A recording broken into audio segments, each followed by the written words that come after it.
Ito yung dalawang lalagyan ko ng mga gamit. Isa, ito yung sa mga gamit sa pagluluto, and yung isa, yung mga ilaw at mga power bank. Tatry natin kung ilan ang mag-fit dito sa 45 liter sa top box natin. Yung isa, subukan natin kung ang laman nito, pakita ko sa inyo. Nandito yung mga ilaw natin. Ayan. May mga dadagdag pa tayo dyan. Yung power bank natin nandito. So ngayon, hanggang saan yan? So meron pang konting space dito sa taas. Hindi pa baka dito na gumasag gilid yan. Kasi lalagay natin dito sa side na to itong ating drone para madaling makuha. May ilalagay man tayo dyan, baka dito na siya sa ibabaw na ganyan. Kung kakasya siya. Hindi kakasya. So dito na nga. Dito siya. Para kung kailangan natin magpalipad on the way, madali natin siya mahuhugot. Tapos, ayan, siguro dito na ito. Mga kasya ba dalawa? Kasya pa ng dalawa. Ngayon, itong isa, hahanapan natin ng pwesto. Isa natin kakargaya sa motor. Itong ibabaw na to, kung siguro yung mga flat na lang. Siguro yung may kukunin pa tayong wala pa tayong yung chopping board. Siguro pwede yan sa ibabaw. Subukan nating timbangin gamit itong timbang ng luggage yan. Ito up to 50 kilograms. So umabot siya na may 9 kilogram. Ayan, kita nyo ba? Ito yung bigat nung magiging top box natin pagka loaded siya. Pwede pa madagdagan yan. Ngayon, ang hindi ko lang sure kung kakayanin ng alloy bracket nung natin, nung top box natin yung bigat ito. So yun, siguro dahan-dahan na lang siguro tayo. Iwasan na lang natin yung malulubak ng matitindi. Pero subukan natin ilagay itong mas magaang, itong mga kitchenware natin. Kung gaano kabigat.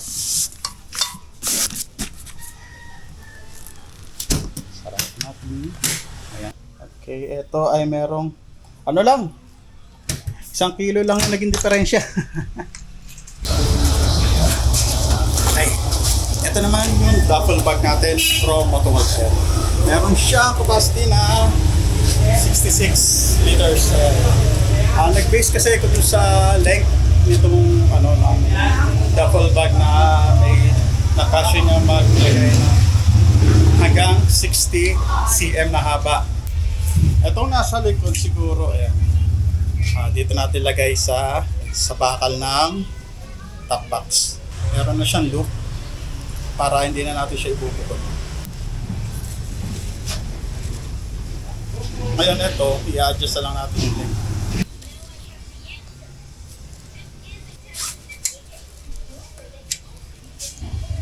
Nasa sa inyo naman siguro yung kung gusto nyo rito sa bracket na lang itabit. Pero after nito, kailangan nating ilagay yung top box.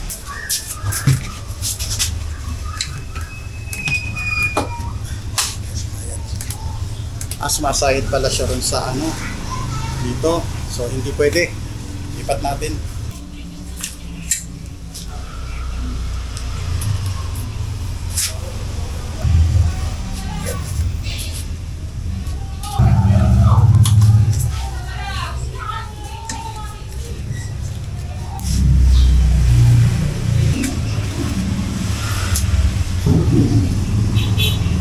So ayan, dito natin kinabit sa kabila. Subukan natin kung sasahid siya. Kasi dito kanina malapit siya sa bilog ng maluwag to. Kailangan pa pala sikipan to. Kaya lang natay-alin dyan. Ayun. Tapos inikot ko lang dito sa bracket para mabawasan yung length. Para konti na lang i-adjust natin.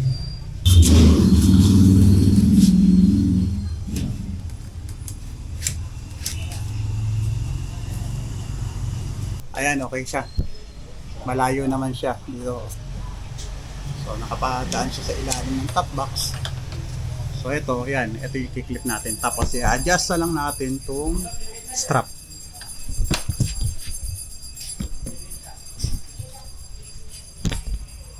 Tapos yung dalawang strap, isa dito, isa dito sa kabila. Pasok lang natin yan, ilulup lang natin. Maganda yung ginawa ng Motorworld dito. Hindi na natin kailangan i-buhol yung, yung strap. Tapos i-adjust na lang ko dito.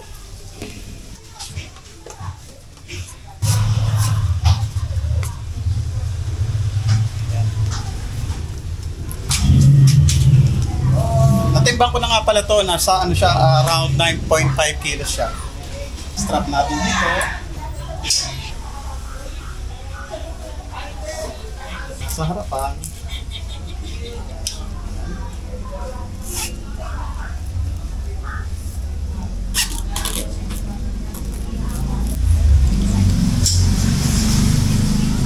Meron siyang carter dito para hindi nagamit. Nakakalat yung extra strap. Nalalay-lay. Yung gantong setup, ano to applicable lang to sa walang OBR. Kung may angkas kayo, iba dito nila nilagay sa sa ibabaw ng top box nila. Pero ang concern ko kasi is kailangan nating babaan yung center of gravity. Kasi mentras tumataas ka tapos mas mabigat pa yung load mo.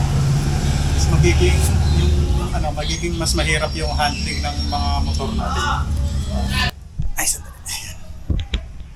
Meron pa pala, dito may ilo-load pa tayong isa rito na, ano ba tawag dito, na dry bag na isa. Doon natin ilalagay yung isang natirang ano ba yung nakalagay doon? Yun, yung mga lights and batteries natin. At may tinitingnan din akong ano rito, may tinitingnan din ako sa Shopee na maliit na cooler. Siguro sana magkasya rito. Buti na lang ay maluwag ang footboard ng ating Bergman Street. And yan ang ating initial setup para sa ating motocamping niya. May glow load pa tayo rito So ayun.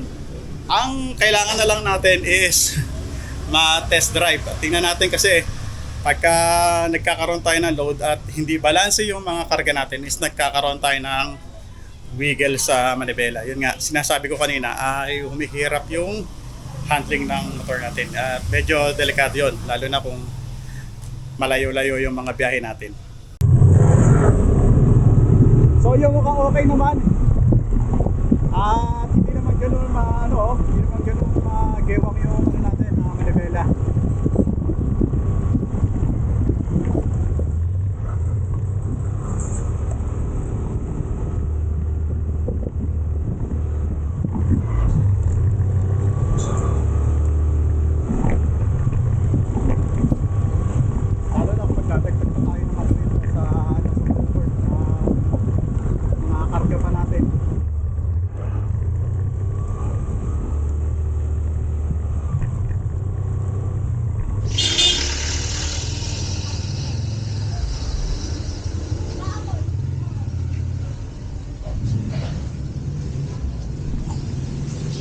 So ayun, kaya naisip ko rin yung gantong setup dahil yung natin, di ba yung gas tank natin is ng Bergman ay nandito sa ilalim ng upuan. So kung kailangan natin magpagas, snap lang, tagalin lang natin yung apat na yun, lipat lang natin yung bag natin somewhere, then mabubuksan na natin tong ating upuan para magpakarga ng gas. So ayun, pinakita ko lang naman sa inyo kung ano yung magiging plano kong setup dito sa ating planong motocamping. At ayun, salamat sa panonood.